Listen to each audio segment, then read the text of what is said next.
بسم اللہ الرحمن الرحیم۔ السلام علیکم۔ کیپٹل ٹاک میں خوش آمدید۔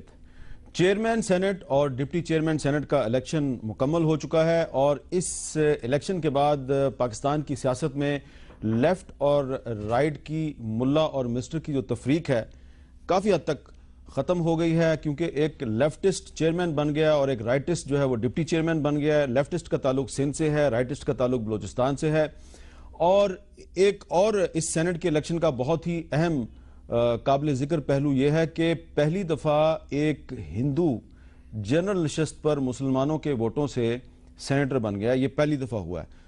اور ایک اور اس الیکشن کا جو اہم پہلو ہے وہ یہ ہے کہ جو ڈپٹی چیئرمین کا الیکشن تھا اس میں جو ڈپٹی چیئرمین کے لیے جو ایک متفقہ امیدوار تھے مولانا غفور حیدری صاحب، ان کو جو ووٹ پڑے وہ تو اندازہ تھا کہ ان کو کافی ووٹ پڑیں گے، لیکن شبلی فراز صاحب جو تحریک انصاف سے جن کا تعلق تھا ان کو 10 ووٹ اضافی پڑ گئے۔ تو یہ ان کے 10 اضافی ووٹ کہاں سے آئے، یہ ایک انٹرسٹنگ پہلو ہے، اس پہ بھی بات کریں گے۔ اور کچھ مزید بھی سوالات ہیں اس الیکشن سے جڑے ہوئے ہیں، ان پہ بھی بات کرتے ہیں۔ ہمارے ساتھ موجود ہیں جناب خرم دستگیر خان صاحب، وفاقی وزیر تجارت، مسلم لیگ نون کے رہنما، اور ان کے ساتھ ہمارے مہمان ہیں جناب انجینئر گیان چند صاحب، پیپلز پارٹی سے ان کا تعلق ہے اور یہ پہلی دفعہ جنرل سیٹ پر سینیٹر بنے ہیں، حالانکہ یہ نان مسلم پاکستانی ہیں۔ آپ کو بہت بہت مبارک ہو گیان چند صاحب، بڑی مہربانی۔ اور ان کے ساتھ ہیں جناب حافظ حمداللہ صاحب، جمعیت علماء اسلام سے ان کا تعلق ہے۔ حافظ صاحب، میں یہاں پہ مینشن کرنا چاہتا ہوں کہ آپ کی پارٹی نے بھی قومی اسمبلی میں جو مسلم خواتین کی نشست ہے اس پر ایک کرسچن آسیہ ناصر صاحبہ کو 2002 میں ان کو بنایا تھا ایم این اے۔ 2002 میں بنا تھا، لیکن 2008 سے 13 تک مسلم خاتون کی نشست پر وہ ایم این اے بنی۔ ٹھیک ہے، 5 سال تک۔ چلیں، تو آپ نے بھی یہ ایک کریڈٹ آپ کو بھی جاتا ہے۔ اچھا، اب میں خرم دستگیر صاحب، بہت سے سوالات ایسے ہیں جو کہ اس سینٹ کے الیکشن سے جڑے ہوئے ہیں، لیکن ان پر میں بات کرنے سے پہلے ایک چھوٹی سی، اگر آپ مجھے اجازت دیں تو میں بات کرنا چاہتا ہوں۔ آج متحدہ قومی موومنٹ کی رابطہ کمیٹی کے سینئر ارکان نے ایک پریس کانفرنس کی ہے، ڈاکٹر فاروق ستار صاحب نے، حیدر رضوی صاحب نے، اور بھی لوگ ان کے ساتھ موجود تھے، اور انہوں نے اس میں کچھ شکوے شکایتیں کیے ہیں۔ ان کا حق ہے کہ وہ یہ شکوے شکایتیں کر سکتے ہیں۔ ہمیں بھی کل جو 90 پہ چھاپا پڑا اس میں ایم کیو ایم کا ایک نوجوان کارکن جو ہے وہ ایک گولی سے جاں بحق ہو گیا، ہمیں اس کا بہت افسوس ہے۔ فاروق ستار صاحب نے کہا ہے کہ ان کے ساتھ انصاف نہیں ہوا، ان کا جو بھی کہنا ہے یہ ان کا حق ہے، لیکن میں صرف ایک چھوٹی سی گزارش کرنا چاہوں گا کہ جو ہمارا صحافی ساتھی تھا ولی خان بابر، اس کے ساتھ بھی انصاف نہیں ہوا، ابھی تک انصاف نہیں ہوا۔ گو کہ ان کے بہت سے قاتل پکڑے جا چکے ہیں، لیکن ان کے ساتھ بھی انصاف اس لیے نہیں ہوا کہ ان کے کیس میں جو بہت سے گواہان تھے ان کو مار دیا گیا، جس پولیس والے نے وہ لوگ پکڑے ان کو مار دیا گیا، عینی شاہدین کو مار دیا گیا، اور اب کچھ لوگ شاید یہ سمجھتے ہیں کہ تمام ملزمان پکڑے گئے ہیں۔ جس کو سزائے موت دی گئی تھی فیصل محمود عرف موٹا کو، وہ پکڑا گیا، تو کیس جو ہے اب وہ لاجیکل اینڈ تک پہنچ گیا۔ ایسی بات نہیں ہے، اس لیے کہ اس میں جو اینٹی ٹیررسٹ کوڈ تھی اس نے 4 ملزمان کو عمر قید کی سزا دی تھی، اور 2 ملزمان کامران عرف ذیشان اور فیصل موٹا، ان کو ایبسینشیا میں یعنی کہ عدم موجودگی میں سزائے موت دی گئی تھی۔ تو کل ایک ان میں سے گرفتار ہوا ہے، لیکن جو کامران تھا جس نے ولی خان بابر پہ گولیاں چلائی تھیں، 6 گولیاں ان کے چہرے پہ ماری تھیں، وہ ابھی تک گرفتار نہیں ہوا۔ تو ہم بھی انصاف کے طالب ہیں، ہمیں بھی انصاف چاہیے۔ فاروق ستار صاحب بھی انصاف مانگ رہے ہیں، ان کو بھی انصاف ملنا چاہیے، ہمیں بھی انصاف چاہیے۔ اور ایک اور میں گزارش یہ کرنا چاہتا ہوں کہ اس چیز کا بھی آپ ذرا خیال رکھیں کہ ولی خان بابر کے جو قاتل ہیں جن کو سزا ہوئی، عدالت میں ان کی وکالت کے فرائض ایک ایسے شخص نے سر انجام دیے جو کہ ایم کیو ایم کا ایم این اے تھا۔ بس اتنی سی گزارش ہے آپ سے، باقی آپ ضرور انصاف مانگیں، انصاف مانگنا آپ کا حق ہے۔ اب میں آپ سے خرم دستگیر خان صاحب جو پہلا سوال کرنا چاہتا ہوں وہ یہ ہے کہ اس الیکشن پہ میڈیا کا بہت فوکس تھا، بہت سی باتیں جو میڈیا میں کہی جا رہی تھیں وہ غلط ثابت ہو گئیں، ہارس ٹریڈنگ کے الزامات تھے، کچھ صحیح تھے کچھ غلط تھے، لیکن آج جو ہوا کہ ڈپٹی چیئرمین سینٹ کے الیکشن میں شبلی فراز صاحب جو ہیں ان کو 16 ووٹ مل گئے۔ اب مولانا غفور حیدری صاحب کو آپ کی پارٹی بھی سپورٹ کری تھی، پیپلز پارٹی بھی سپورٹ کری تھی، باقی پارٹیاں بھی سپورٹ کری تھیں، تو شبلی فراز صاحب کو صرف جماعت اسلامی سپورٹ کر رہی تھی اور ان کا 1 ووٹ تھا۔ تو کچھ آپ لوگوں کو کچھ پریشانی ہے کہ یہ اضافی ووٹ کہاں سے آئے ہیں؟ نہیں، پریشانی دیکھیں، جب جہاں بھی سیکرٹ بیلٹ ہونا ہے، ہم نے پہلے بھی اسی پروگرام پر یہ گفتگو کی تھی کہ مختلف لوگوں کی اپنی اور پارٹیوں کی بھی ذاتی ناراضیاں کینڈیڈیٹ سے بھی ہو سکتی ہیں، کینڈیڈیٹ اسپیسیفک بھی تو ایشوز اٹھتے ہیں۔ اس کے تحت ممبران نے اپنی رائے کا استعمال کیا۔ زیادہ دلچسپ بات یہ ہے کہ جس کے اوپر ضرور فوکس ہونا چاہیے کہ خیبر پختونخوا میں جو سینٹ کا انتخاب ہوا اس کے پروسیس کے اوپر ضرور تفصیلی گفتگو ہونی چاہیے۔ اور دوسرا جو ہے کہ یہ کہنا ایک ایسی جماعت کی طرف سے ایک کینڈیڈیٹ کا اٹھنا ان کا بالکل حق ہے، وہ سینیٹر ہیں، لیکن جس پارلیمان پر اور جس ایوان کے اوپر اب تو اللہ کرے ہمیں وہ دوبارہ ایسی زبان سننے کو نہ ملے، یہیں آپ کے عقب میں کھڑے ہو کر جو زبان استعمال کی گئی تھی، اسی ایوان میں آنا، اسی ایوان کے عہدے کی خواہش کرنا اور کنٹیسٹ کرنا، یہ بالآخر میں تو یہ کہوں گا کہ جمہور کی فتح ہے، اور پاکستان کے عوام کے جو فیصلے ہیں ان کے سامنے سر تسلیم خم، چاہے وہ یہ بات نہیں کریں گے لیکن بالآخر جو عوام کا فیصلہ ہے اس کے سامنے سر تسلیم خم کرنا پڑتا ہے۔ ہمیں خوشی ہے، میرے خیال میں اس سے زیادہ کہ کس کو کتنے ووٹ پڑے، زیادہ خوشی یہ ہے کہ ایک ایسی پارٹی جو اس پورے پروسیس کو جس کے اوپر وہ یعنی متون کر رہی تھی، وہ اس کا حصہ بنی، اس کے اندر آئے، انہوں نے اس کے لیے کنٹیسٹ کیا، اور ہمیں یہ امید ہے کہ ان کے جو دوسرے اراکین پارلیمان ہیں وہ بھی آئیں گے اور اس کا حصہ بنیں گے اور اپنی رائے کا اظہار کریں گے، یہ بہتر ہے۔ حالانکہ ٹیکنیکلی ان کے استعفے ہو چکے ہیں، آپ بھلے قبول نہ کریں، ہو چکے ہیں، اور واقعی یہ تو کہتے ہیں نا long past due date, literally ٹھیک ہے۔ لیکن یہ ایک جو کوشش یہی ہے کہ اگر ان کو عوام نے اپوزیشن کا مینڈیٹ دیا ہے تو وہ آ کر اسے ایکسرسائز کریں، یہ ہماری خواہش ہے۔ اس سے جمہور بھی مضبوط ہوگا اور عوام کا بھی جو ٹرسٹ ہے اپنے ایوانوں کے اوپر وہ ہوگا۔ اچھا جی، گیان چاند صاحب، میں یہ آپ سے بعد میں پوچھ لوں گا کہ شبلی فراز صاحب کو اضافی ووٹ کس نے دیے، کیوں دیے۔ زیادہ جو ہماری دلچسپی ہے اور ہمارے ناظرین کی بھی دلچسپی ہوگی کہ آپ ان کو یہ بتائیں کہ آپ کا تعلق تھر سے ہے، آپ کا تعلق ہندو برادری سے ہے، آپ نان مسلم پاکستانی ہیں، پہلی دفعہ پاکستان کی تاریخ میں ایسا ہوا کہ جنرل سیٹ سے ایک نان مسلم پاکستانی سینیٹر بنا ہے، تو تھوڑا سا بتائیں گے کہ آپ کب سے پیپلز پارٹی میں ہیں اور یہ کس طرح آپ جنرل سیٹ پہ سینیٹر کیسے بن گئے؟ دیکھیں، میں 1993 میں جب سیپریٹ الیکشنز تھے مائنارٹیز کے لیے، نان مسلمز کے لیے، تو ایم پی اے کی سیٹ پہ، ایم پی اے سندھ کی سیٹ پہ میں جیتا تھا، اور 93 سے 96 تک میں ایم پی اے رہا ہوں۔ اچھا، اور وہاں سے انڈیپینڈنٹ میں نے جیتا تھا۔ ٹھیک ہے۔ انڈیپینڈنٹ جیت کر میں نے پیپلز پارٹی جوائن کی، جب سے میں پیپلز پارٹی سے ہوں۔ اس کے بعد 2002 میں جو الیکشنز ہوئے تو اس میں پیپلز پارٹی کا ٹکٹ ہولڈر تھا، وہ بھی پی ایس 60 سے۔ پھر جو ابھی 13 کے الیکشنز ہوئے اس میں بھی میں پیپلز پارٹی کا ٹکٹ ہولڈر تھا پی ایس 60 سے، جنرل سیٹ سے۔ جنرل سیٹ سے تھا۔ پی ایس 60 میرا خیال ہے یہ ارباب غلام رحیم، اور 2002 میں بھی ارباب غلام رحیم کے خلاف میں نے کانٹیسٹ کیا تھا، اور 2013 میں بھی۔ اچھا، تو آپ کا جو علاقہ ہے ڈپلو ہے؟ میرا علاقہ ڈپلو، تو ڈپلو سے ارباب غلام رحیم اس کے خلاف الیکشن لڑنا تو بہت مشکل کام ہے۔ دیکھیں، مشکل کام میرے حصے میں مشکل کام آئے، ان کا کیا بتائیں، آپ سب لوگ ان کو جانتے ہیں۔ میں صرف یہ کہوں گا کہ بیوی کی شہادت ہوئی تھی، ہمارے اوپر کیس تھے، ہم روپوش تھے، میری بہن کا ایکسیڈنٹ ہو گیا تھا، تو وہ کوئی ماتلی بدین ڈسٹرکٹ میں ہوا تھا، تو اس ہاسپیٹل تک تو میں جا سکا، لیکن اس کے جنازے میں شامل نہیں ہو سکا۔ لیکن جو ایمبولنس جا رہی تھی ان کی باڈی کو لے کر دفنانے کے لیے، تو ان کے گاؤں جو ہے، اور گاؤں کے قریب ایک پولیس چیک پوسٹ تھی، اس میں اس ایمبولنس کو بھی چیک کیا گیا، تاکہ یا تو میں پکڑا جاؤں یا میرا بڑا بھائی جو تھا وہ بھی ناظم تھا ادھر۔ ایک یونین کاؤنسل ہم نے جیتی تھی 2001 کی الیکشن میں، پورے تعلقے میں سے ایک یونین کاؤنسل جیتی تھی، ٹھیک ہے، تو اس کو بھی چیک کیا گیا۔ تو اس کے لیے کیا کہہ سکتے ہیں؟ اچھا، اب یہ بتائیں کہ یہ جو آج چیئرمین تو بلا مقابلہ ہو گئے، تو ڈپٹی چیئرمین سینٹ کا جو الیکشن تھا، تو شبلی فراز صاحب سے میں دیکھ رہا تھا، آپ کی بھی بات چیت ہو رہی تھی، ان کو 10 اضافی ووٹ کس نے ڈالے ہیں؟ دیکھیں، میں کیا کہہ سکتا ہوں، پیپلز پارٹی کے تو ہمیں یقین ہے کہ جو بھی پارٹی فیصلہ کرتی ہے وہ اسی کو ہی ووٹ دیتے ہیں. ٹھیک ہے. ویسے فراز صاحب کے بیٹے ہیں, ان کا بڑا نام ہے, ہمدردی سب کو تھی, لیکن ہم نے ووٹ تو اپنی پارٹی پالیسی تو پہ 6 ووٹ تو شبلی فراز کے ہوئے, تو 10 ووٹ احمد فراز کے ہو گئے. یقیناً یہ کہا جائے تو بہتر ہوگا. اچھا حافظ حمداللہ صاحب, اب کیونکہ آپ خود بھی ڈپٹی چیئرمین کے لیے امیدوار تھے, بعد میں آپ نے غفور حیدری صاحب کے حق میں اپنے کاغذات واپس لیے, تو کچھ آپ بتانا پسند فرمائیں گے کہ شبلی فراز صاحب کو زیادہ ووٹ ملے ہیں.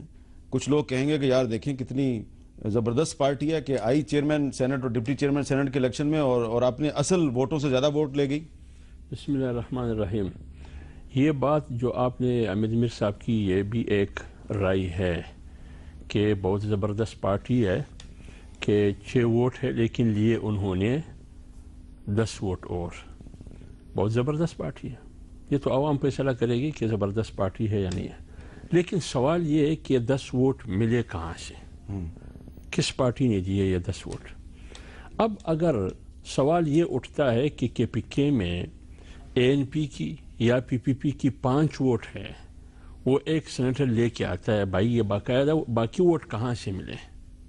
تو یہی سوال ادھر بھی اٹھتا ہے کہ شبلی فراز کو 6 ووٹ اپنے پارٹی کے, ایک سراج الحق صاحب کے ساتھ باقی 9 ووٹ بھائی آپ کو کہاں سے ملے. اگر وہ سوال دہرایا جائے جو آپ دہراتے, جو آپ میرے لیے پسند کرتے ہیں جو الفاظ, تو وہ اپنے آپ کے لیے بھی پسند کرے. بھائی آپ کو جو یہ 9 اضافی ووٹ ملے, آپ کو آپ کی پارٹی کی نظریے کی بنیاد پر ملے, آپ کی پارٹی کی جو یہ گزشتہ 6, 7, 8 مہینے جو پالیسی تھی بہت خوبصورت, اس کی بنیاد پر آپ کو ملی, یا اس میں کوئی اور چکر آپ نے چلایا ہے. کیا چکر چلایا ہے؟ وہ چکر جو آپ پی پی پی کے بارے میں یا اے این پی کے بارے میں یا پنجاب میں پی ایم ایل این کے بارے میں یا کہیں بھی آپ سوالات اٹھاتے ہیں, کیا وہ سوال نہیں اٹھ سکتا ہے کہ یہ باقیہ 9 ووٹ آپ کو کہاں سے ملے؟ اچھا آپ نے یہ جو بات کیا, تو میری اطلاع کے مطابق پی ایم ایل این اور پیپلز پارٹی نے اس سلسلے میں ایک ان آفیشیل قسم کی خاموش سی انکوائری تو شروع کی ہوئی ہے. پیپلز پارٹی نے تو شروع کر دیا ہے. اب کیونکہ انجینئر گیان چند صاحب جو آج ہی سینیٹر بنے ہیں, اور میں آج ان کو اس بحث میں نہیں ڈالنا چاہتا, تو ہمارے ساتھ موجود ہیں پیپلز پارٹی کے ایک اور سینیٹر اور آصف زرداری صاحب کے بہت قریبی ساتھی جناب ڈاکٹر عبدالقیوم سومرو صاحب, جو اس سینٹ کے الیکشن کے جوڑ توڑ میں بڑے ایکٹیو تھے. ان سے بات کرتے ہیں. السلام علیکم ڈاکٹر سومرو صاحب. وعلیکم السلام. ڈاکٹر صاحب بڑا سمپل سا کویسچن ہے کہ شبلی فراز صاحب جو ہیں ان کو اپنے اصل ووٹوں سے 10 ووٹ زیادہ ملے ہیں, تو کیا ایسا ممکن ہے کہ پیپلز پارٹی میں سے بھی کسی نے ان کو ووٹ ڈال دیے ہیں؟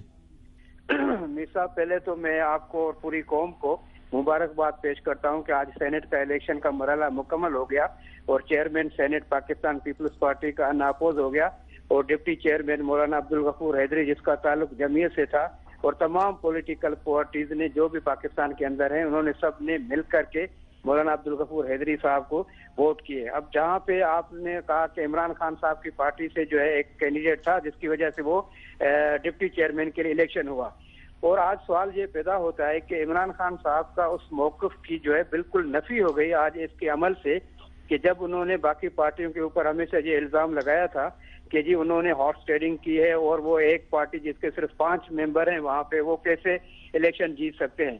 حالانکہ خان صاحب کو یہ پتا ہوگا کہ جب سینٹ کی الیکشن ہو رہی تھی کے پی میں, تو وہاں پہ 3 پارٹیوں کا اتحاد تھا, اس میں جے یو آئی کا اتحاد تھا, اے این پی اور پیپلز پارٹی. تو اسی طرح جو ہے ووٹوں کی تقسیم ہوئی اور تینوں پارٹیوں میں سے ایک ممبر ان کا آ گیا, اور یہ کوئی مشکل بات نہیں تھی. اور باقی اس کے علاوہ میں صرف خان صاحب سے میرا ایک سوال ہے آپ کے ٹی وی چینل اور آپ کے توس کے تھرو, کہ مجھے صرف خان صاحب یہ بتا دیں کہ وہ 6 ممبر تھے اس کے, اور ایک تھا امیر جماعت اسلامی سراج الحق صاحب کا, تو 7 ووٹوں پہ انہوں نے آج اپنا کینڈیڈیٹ کیسے کھڑا کیا؟ پہلا تو یہ سوال ہے کہ ہارس ٹریڈنگ کرنی تھی ان کو, کیا ان کو 7 ووٹوں پہ الیکشن کا پتا تھا کہ کتنے ووٹوں پہ الیکشن جیتی جاتی ہے ڈپٹی چیئرمین کی؟ تو پہلا تو یہ سوال ہے کہ وہ کیوں اس نے کھڑے کیے, اور اگر کھڑے کیے تو پھر یہ 10 ووٹ ان کو ایکسٹرا پڑے 9 ووٹ, وہ کس کھاتے میں ہم کاؤنٹ کر سکتے ہیں؟ تو ڈاکٹر صاحب کیا شبلی فراز نے آپ لوگوں کے ساتھ وہی کیا جو آپ کے پنجاب کے ایک امیدوار ندیم افضل چند نے نون لیگ کے ساتھ کیا؟ دیکھیں یہی بات میں صرف کرنے والا ہوں کہ میر صاحب صرف سیاسی سوچ کا فرق ہے. ہم نے اس وقت بھی عمران خان صاحب کو یہ بات سمجھانے کی کوشش کی تھی کہ خان صاحب الیکشن میں اس طرح ہوتا ہے کیونکہ ایک دوسرے کو پارٹی تعاون کرتی ہیں. آج ہم یہ الزام نہیں لگا رہے. میں ابھی بھی یہ کہنا چاہتا ہوں کہ خان صاحب صرف ان چیزوں کو سمجھے, محسوس کریں ہم ان کے اوپر کہ آج کی الیکشن کو وہ کیا کس طرح وہ جواب دیں. تو آپ بھی تو دیکھیں نا, آپ بھی تو اپنی صفوں میں تلاش کریں کہ کس نے غفور حیدری صاحب کی بجائے شبلی فراز کو ووٹ دے دیا. چلیں یہ تو ہم کر رہے ہیں تلاش, اور انشاءاللہ ہمیں پتہ چل گیا ہے, یہ بھی میں آپ کو بتا چل گیا پتا. جی پتہ چل گیا. میں ابھی ٹائم آپ کے پاس اتنا نہیں ہوگا, لیکن انشاءاللہ جب نیکسٹ میں آپ کے ساتھ کوئی بات ہوئی تو میں آئی ول گیو چلیں کس نے کس کو ووٹ. بہت بہت شکریہ, بہت بہت شکریہ ڈاکٹر سومرو صاحب. ان کو تو پتہ نہیں جا رہا چونکہ فراز کا ذکر ہوا, جو کہ خیبر پختونخوا میں سینٹ کا الیکشن تھا جو کہ میسیولی اوور ٹائم گیا, اور پھر آج جو ہوا ہے تو پھر جس طرح فراز نے کہا تھا میں نے دیکھا ہے بہاروں کو چمن میں چلتے, ہے کوئی خواب کی تعبیر بتانے والا. پی ٹی آئی کو غور کرنا پڑے گا کہ جب ایکچول پروسیس میں آئے ہیں تو وہ جل گئے ہیں. کے پی کا الیکشن بھی جو سینٹ کا الیکشن تھا, جو ایک نئی انوویشن ہوئی ہے جس کو ہم کہتے ہیں ریلے ووٹنگ ہوئی ہے وہ, اور اس کے بعد آج جو ہوا ہے یہ ہمیں غور کرنا ہے کہ اس طرح پاکستان کے آئینی اداروں کو متون کر کے ان کے کھنڈرات پر آپ کوئی اپنی اقتدار کا نیا محل تعمیر نہیں کر سکتے. آپ کو اسی پروسیس میں پاکستان کے عوام کے قریب رہ کر اس کا حصہ بن کے ریفارم لے کر آنا ہے. اچھا, انجینئر گیان چند صاحب, آپ کی پارٹی کے لیڈر رضا ربانی صاحب جو ہیں وہ چیئرمین سینٹ بنے, اب وہ قائم مقام صدر پاکستان بھی ہیں, اور جہاں تک مجھے پتہ ہے جب آپ کا سینٹ کے لیے آپ نے درخواست دی تھی امیدوار بننے کے لیے تو آپ کا جس ٹیم نے انٹرویو کیا تھا اس میں رضا ربانی صاحب بھی شامل تھے. اب وہ بن گیا چیئرمین سینٹ. بظاہر چیئرمین سینٹ کے پاس کوئی حکومتی اختیارات نہیں ہوتے, لیکن وہ ایک آئینی ادارے کے سربراہ بن گیا. ان کا تعلق کراچی سے ہے.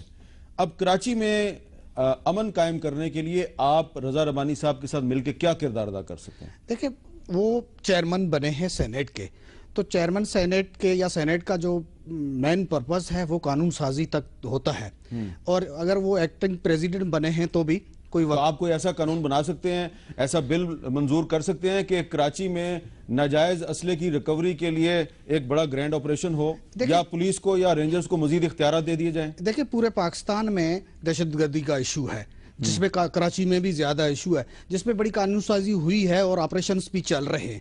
اس میں تو کوئی دو رائے ہے ہی نہیں کہ پاکستان کو پیسفل پاکستان بنایا جائے. یہ دہشت گردی ختم ہو, یہ اسلحے کی سیاست ختم ہو, یہ جو ٹیررسٹ گھوم رہے ہیں وہ قانون کی گرفت میں آئیں. اس میں تو کوئی دو رائے ہے ہی نہیں. جو مذہبی منافرت ہے, جو فرقے وارانہ منافرت ہے, جیسے ہماری پارٹی نے مجھے جنرل سیٹ پہ دے کر ایک میسیج دیا ہے کہ پاکستانی ہیں, اس میں کوئی مینارٹی یا میجورٹی کا فرق نہیں ہے, کوئی مسلم ہے کوئی نان مسلم ہے, لیکن وہ پاکستانی شہری کے برابر کے حق کچھ قانون میں اگر گنجائش ہے. پھر بھی پیپلز پارٹی نے یہ کیا ہے. پیپلز پارٹی نے جو نان مسلمز ہیں ان کو رائٹس دینے کے لیے, جو 18th امینڈمنٹ میں یا لاسٹ گورنمنٹ میں آصف زرداری صاحب کا فیصلہ تھا کہ بھئی سینٹ میں کوئی بھی ریزروڈ سیٹس نہیں تھی, تو 4 سیٹیں ریزروڈ رکھی گئی.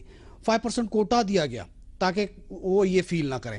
ابھی میں تو ویسے پولیٹیکل ورکر ہوں, میں سمجھتا ہوں کہ میرا پارٹی کے سینیٹ پہ رائٹ بنتا تھا. پارٹی دیتی ہے نہ دیتی ہے وہ ان کی ڈسکریشن ہے. جنرل الیکشن لڑتا رہا تھا, لیکن پارٹی نے یہ فیصلہ کیا کہ جو مینارٹیز ہیں ان کو کہیں پہ بھی یہ فیل نہیں ہونا چاہیے کہ وہ سیکنڈ کلاس کے سٹیزنز ہیں. جی حافظ صاحب, میں آپ کے پاس آ رہا ہوں, ایک چھوٹا سا وقفہ مجھے لینا ہے, وقفے کے بعد ہماری گفتگو جاری ہے.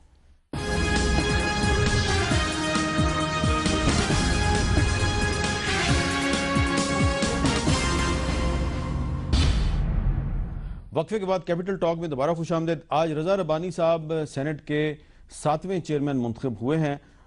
ان سے پہلے جو چیئرمین سینٹ کے بنے ان میں تھے جسٹس ریٹائرڈ حبیب اللہ خان صاحب, جن کا تعلق خیبر پختونخوا سے تھا, غلام اسحاق خان صاحب کا تعلق خیبر پختونخوا سے تھا, وسیم سجاد, محمد میاں سومرو, فاروق نائک, سید نیر حسین بخاری اور آج رضا ربانی صاحب. ان میں سے کوئی بھی آپ کو 7 چیئرمینوں میں کا چیئرمین نہیں ملے گا.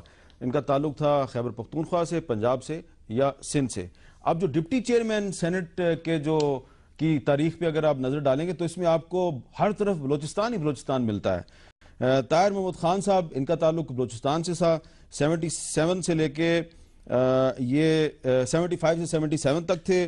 عبد المالک بلوچ صاحب یہ بھی تھے, ان کا تعلق بھی بلوچستان سے تھا, لیکن یہ جو ابھی وزیر اعلیٰ ہیں یہ وہ والے عبد المالک بلوچ نہیں ہیں. اس کے علاوہ سید محمد فضل آغا, ڈاکٹر نور جہاں پانیزئی, میر عبدالجبار خان, میر ہمایوں خان مری, میر جان محمد جمالی, صابر علی بلوچ اور آج مولانا عبدالغفور حیدری.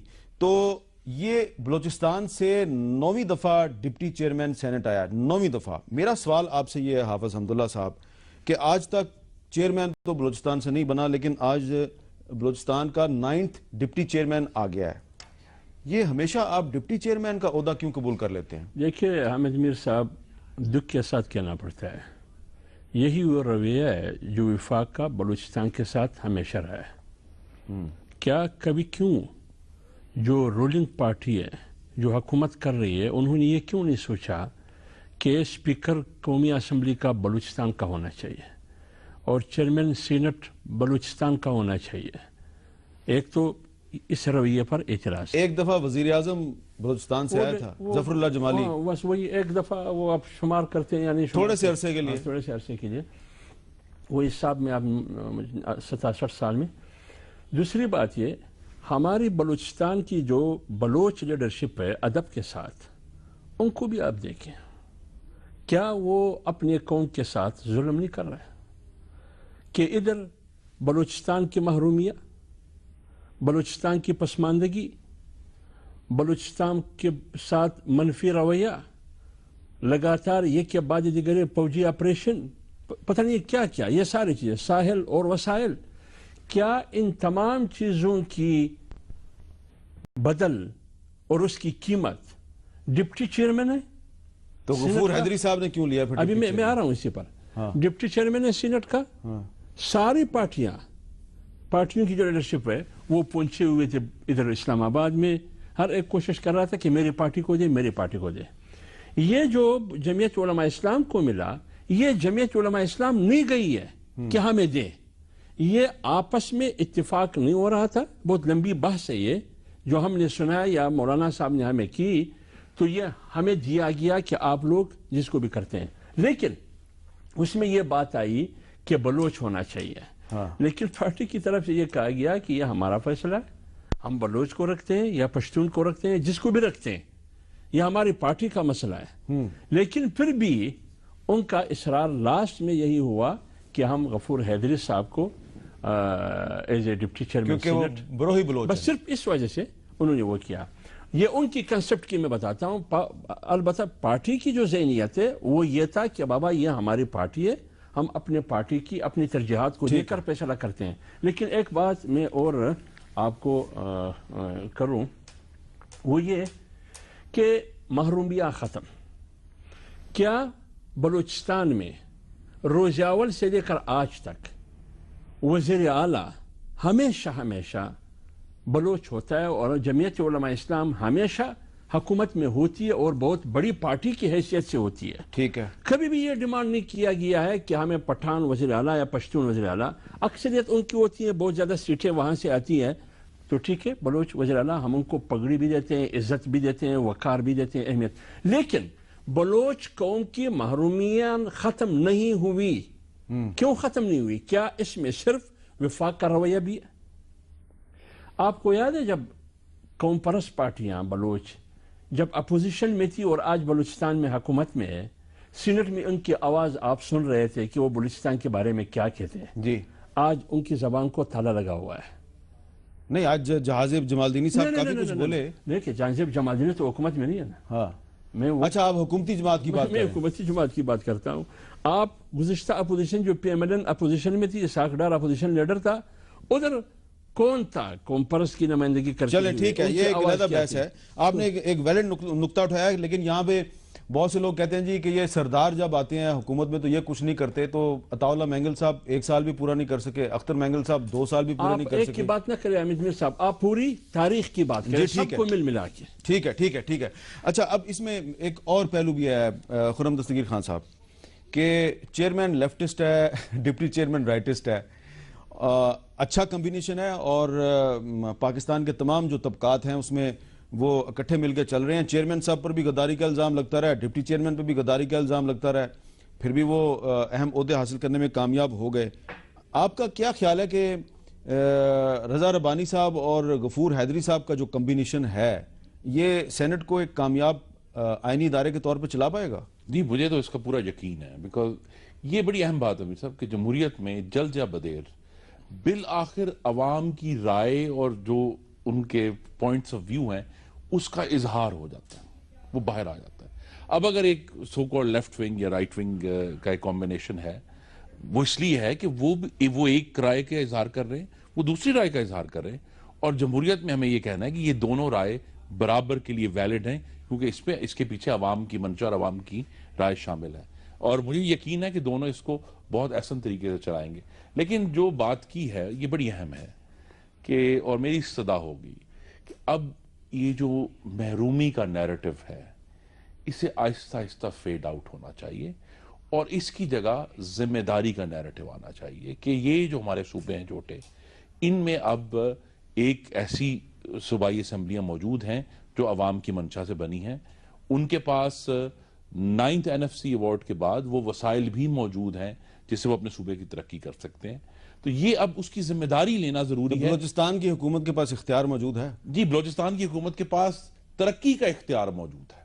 ان کو سڑکیں بنانے سے کوئی نہیں روک سکتا, ان کو سکول بنانے سے کوئی نہیں روک سکتا, ان کو ہسپتال بنانے سے کوئی نہیں روک سکتا.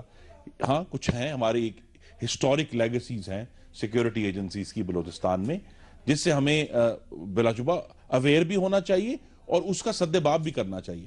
لیکن ترقی جو ہے, جو جس فلاح کی بات کر رہے ہیں, چاہے وہ کوئی بھی زبان بولتے ہیں بلوچستان میں, لیکن ان کی فلاح کرنے کے لیے آج کی بلوچستان کی حکومت کو اور بلوچستان کی صوبائی اسمبلی کو کسی کے اجازت کی ضرورت نہیں ہے.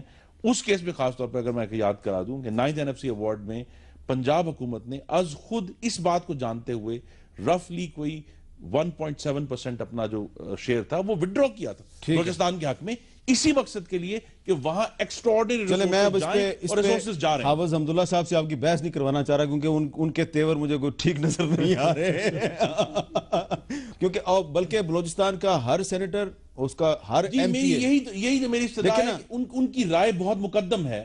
لیکن اب ذمہ داری کا نیریٹو, میں نے یہ نہیں کہا کہ ختم کر دیں, یہ نہیں کہا کہ محرومی ختم ہوگی, میں نے یہ کہا کہ اس کو وقت کے ساتھ محرومی سے ذمہ داری میں شفٹ ہونا چاہیے. چلیں مجھے ایک وقفہ لے دیں, لیکن وقفے سے پہلے میں تھوڑا سا آپ کو ایک چھوٹی سی رپورٹ دکھانا چاہ رہا ہوں. کچھ دن پہلے ہم نے اپنے پروگرام میں گفتگو کی تھی اور ایک بہت سینسٹیو ایشو پہ بات چیت کی تھی, اور ایک سکینڈل ہم نے ہائی لائٹ کیا تھا. اس پر اچھی بات یہ ہے کہ وزیر داخلہ چودھری نثار علی خان صاحب نے ایکشن لیا. اس میں کیا ڈیولپمنٹ ہے اس رپورٹ میں دیکھیے. دارالحکومت اسلام آباد میں خواتین کے خلاف ایک خاتون کی ہی مکروہ ترین کارروائیاں. پردہ اٹھا 3 مارچ کے کیپٹل ٹاک میں. پروگرام میں جعلی ڈاکٹر کی کارروائی کا نشانہ بننے والی خاتون کے بیان کے بعد وزیر داخلہ کے حکم سے پولیس حرکت میں آئی. جعلی لیڈی ڈاکٹر کے گھر اور کلینک پر چھاپا مار کر قابل اعتراض آلات برآمد کر لیے گئے. شرمناک کارروائیوں میں ملوث خاتون کا شوہر بھی جعلی ڈاکٹر نکلا. دونوں میاں بیوی پولیس کارروائی کے بعد گرفتار ہوئے اور اڈیالہ جیل میں موجود ہیں, جبکہ تھانہ کورال کے SHO اور تفتیشی افسر نے معاملے پر موقف دینے سے انکار کر دیا. ایک طرف وزیر داخلہ کے کہنے پر کارروائی ہوئی تو دوسری طرف کچھ پولیس افسر مکروہ کارروائیوں میں ملوث خاتون کو قانون کے چنگل سے بچانے کی کوشش بھی کر رہے ہیں. اب ان بچیوں کو سے رابطہ کرنے کی کوشش کر رہے ہیں جو اس کے پہلے کبھی ٹریپ میں تھی, جو نکلنا چاہ رہی ہیں, تاکہ وہ ان کے بیانات لیں اور وہ نفی کریں اس بات کی نہیں ایسا نہیں ہوا. کوئی ظاہر ہے کوئی لڑکی تو نہیں اقرار کرے گی آن ریکارڈ آ کے. مظلوم طالبہ جیسی کئی اور کمسن لڑکیوں کو ایسی گھناؤنی کارروائیوں سے بچانے کے لیے ضروری ہے کہ جعلی ڈاکٹر کو قرار واقعی سزا دے کر ایسے جرائم کا راستہ ہمیشہ کے لیے روکا جائے. میں اپنی فیملی اور اپنا تحفظ چاہتی ہوں, اور لیکن مجھے خدشہ ہے کہ اس میں کوئی گڑبڑ نہ ہو جائے. جی یہ ہم نے ایک فالو اپ رپورٹ آپ کو دکھائی ہے, اور اس لیے دکھائی ہے کہ اس میں کافی جو وزیر داخلہ اور اس کے علاوہ جو ہائر اتھارٹیز ہیں انہوں نے بھی دلچسپی لی. یہاں پہ ایک وقفہ, اور وقفے کے بعد ہم اپنے موضوع پہ دوبارہ گفتگو کریں گے.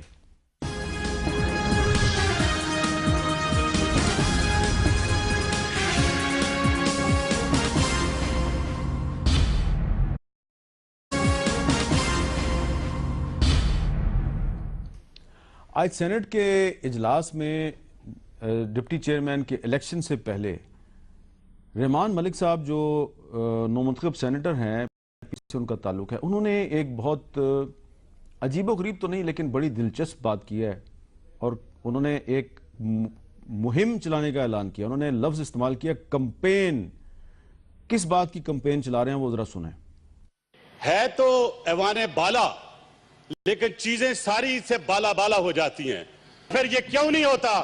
آخر ہم بھی تو الیکٹ ہو کے آتے ہیں، اس ایوان سے پرائم منسٹر کیوں نہیں ہوتا؟ یہ بھی یہ اٹھائیں، کیونکہ 18 امینڈمنٹ میں یہ نہیں تھا، یہ بھی ہونا چاہیے تھا، یہ بھی اس کا حصہ ہونا چاہیے تھا. اور مجھے امید ہے کہ اس پہ عمل بھی کریں گے. اور انشاءاللہ میں نے کمپین شروع کیا ہے، اور وہ اس لیے کمپین شروع کیا ہے کہ میرے بہت سے ساتھی دوستوں نے، مسٹر چیئرمین ہیز ریکویسٹڈ کہ سینٹ کو حق ملنا چاہیے، اور اگر ہم اپنا حق نہیں لے سکتے تو ہم عوام کا حق کیسے لے کے دیں گے؟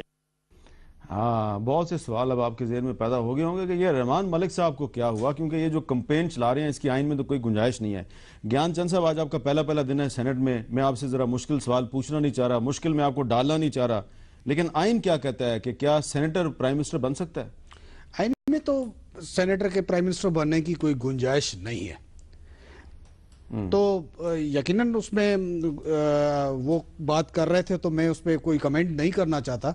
تو آئین میں تو اس کی گنجائش نہیں ہے. ٹھیک ہے، میں آپ کو مشکل میں نہیں ڈالتا. حافظ صاحب، آپ ذرا پرانے آدمی ہیں اور آپ کی ہر چیز پہ گہری نظر ہوتی ہے. رحمان ملک صاحب کے ساتھ کافی عرصے سے آپ سینیٹر ہیں، یہ انہوں نے کیا بات کی ہے؟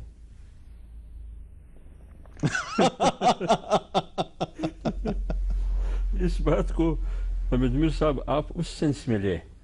آپ کو یاد ہے جب یہ سینٹ چیئرمین اور ڈپٹی چیئرمین کی باتیں ہو رہی تھی تو آصف علی زرداری صاحب اسلام آباد آئے تھے، تو خبر چلی ایک دو، تو فوراً ایک خبر آئی رحمان ملک کی طرف سے، وہ خبر چلی چیئرمین سینٹ کے حوالے سے کہ یہ بیان کیوں دیا گیا ہے.